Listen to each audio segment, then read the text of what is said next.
Hey guys, I'm back and I asked you to ask me questions on Instagram and you delivered. There's loads of questions and I'm going to try and answer them. Well, not all of them, let's be realistic, but as many of them as I can now. Alright, I'm just going to go straight in. Okay, first question. Did something happen between you and Hannah?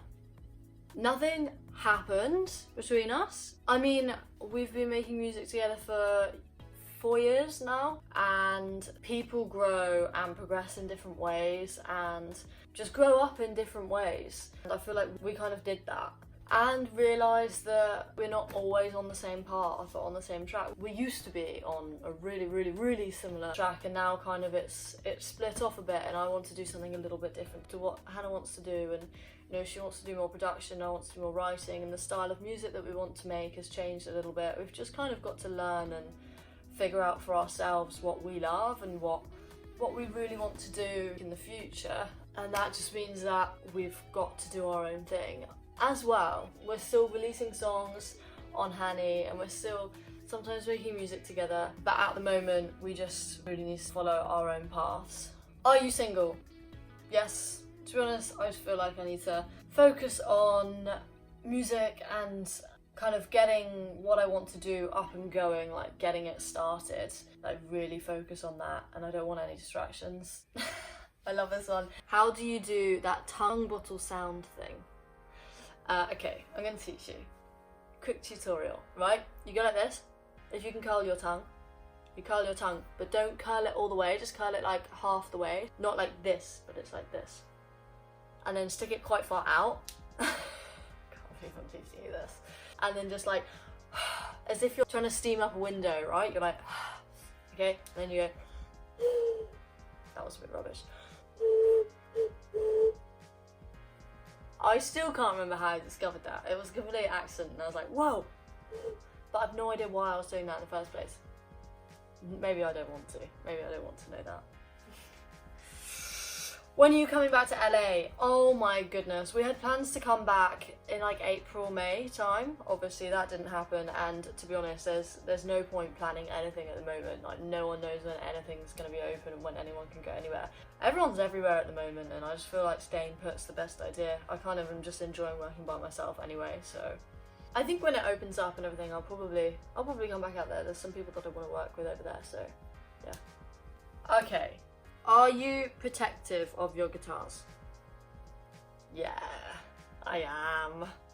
People can play them if they can play them. I wouldn't be a fan of someone who doesn't play going and picking up one of my guitars. I'm just, nah, that wouldn't bode well with me. I'm a bit like, if anyone's just eaten something and they go to pick it up, I'll be like, whoa, absolutely not. Go wash your hands or something like that. In that way, yeah, definitely. But that's just like taken care of. You know, sometimes you accidentally hit it on something and it gets a dent, and that's all just part of the character though. And every little dent and chip has a story. Like, oh, that's when I was an idiot and I dropped my keys. That's a rubbish story. But like, oh, that's when I was at this gig and it fell off the stand or something. You know, as long as it's not like a big break, like I would cry my eyes out for a very long time. That has happened in the past and I did cry. Alright, what do you do when you're not feeling inspired or feel stuck with creating?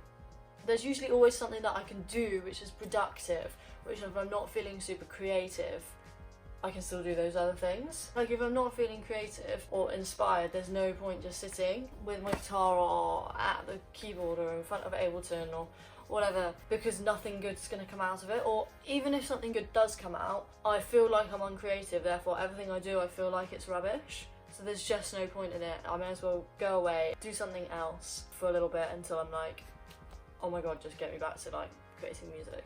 Are you working on an album or an EP? Absolutely yes. I really want to release some of the tunes that I've been making. I kind of want to make them all into full tracks and then get them mixed, get them mastered, and then I can release them. But yeah, I definitely want to do that. I saw that you did some tattoos on yourself, but have you done any piercings yourself? No. I'm not sure why, because it's both needles, and I hate needles, so I don't know how I can do the tattooing thing. I think because it only goes such a small amount into your skin that I can do it. I did this myself, I did this myself, did this myself, and then I've got one on my ankle. I don't know if you can see a little smiley face. No, I don't want to go to a shop and get a tattoo done. It's so much more fun to like have my friends do it. Is your vocal chain outside the box or inside? Everything's inside. Everything's in Ableton.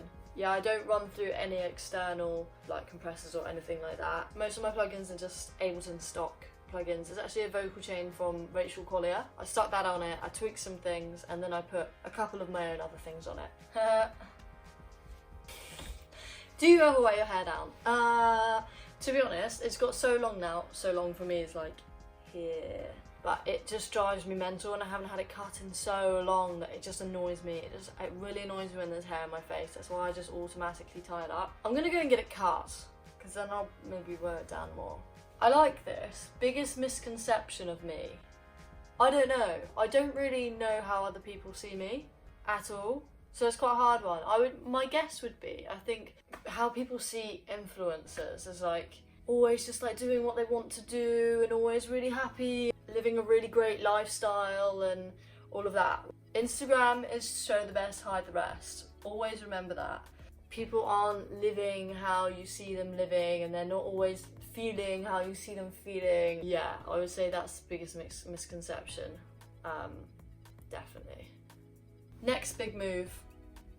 To be honest, I feel like that was when I decided I've got to do something, I've got to do this stuff on my own for a bit. I feel like that was a really, really big move for me. It was, I would never have had the guts to do that even a few months ago. Even like the thought that went through my mind, oh, maybe I'll just do something by myself, like terrifying. But now I've like come to terms with it and like, no, I can do it by myself. That was a really big move for me. The next big move is like just the next steps of that, releasing music, keep putting this music up, like the music where I'm singing and jamming like by myself that was a pretty big move for me.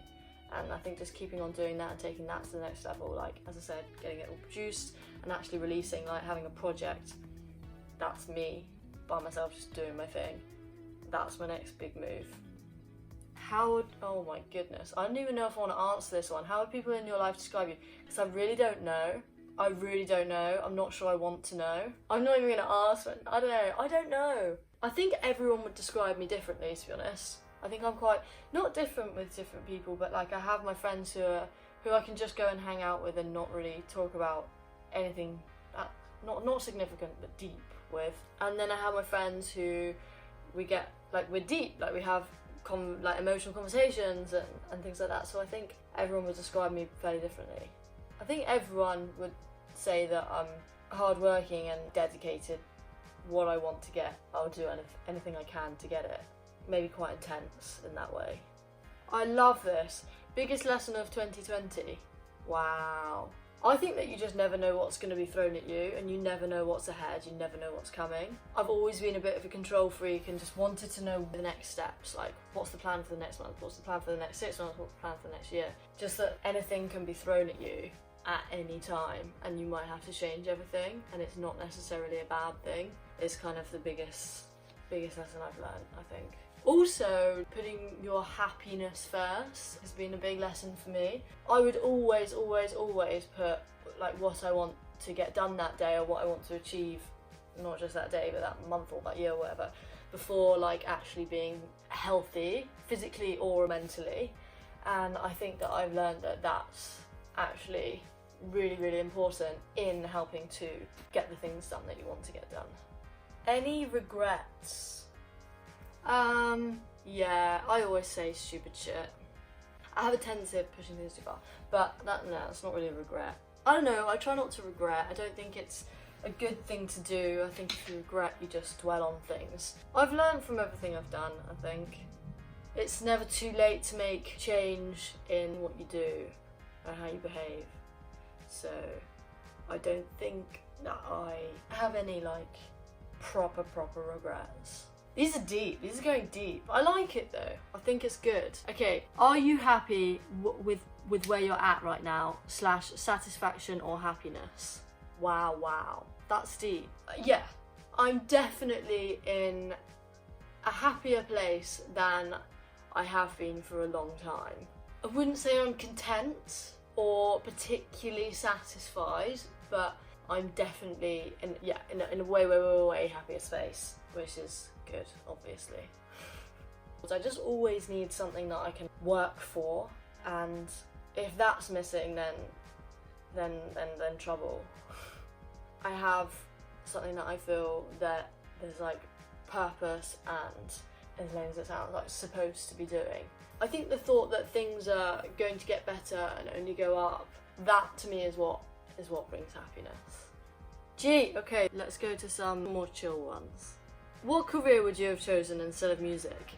When I was looking to study at uni, I was looking at architecture, specifically naval architecture, and medicine. Looking back now, thinking about it, I wouldn't have lasted a second. Oh god, I would have got bored within a week. And my parents they weren't discouraging of it, but they were like, you sure? I just did music all the time. Realistically, it was always going to be in music, one way or another. Okay, last question. If you could relive one day of your life, what would it be? That's so hard. There's a lot of days that I would love to relive. So many days that I would love to relive. I think at the moment, I would go back to a day of school, back with all my old school friends when that was life. You went to school and you were with all your friends and go to your lessons and be an idiot and annoy the teachers.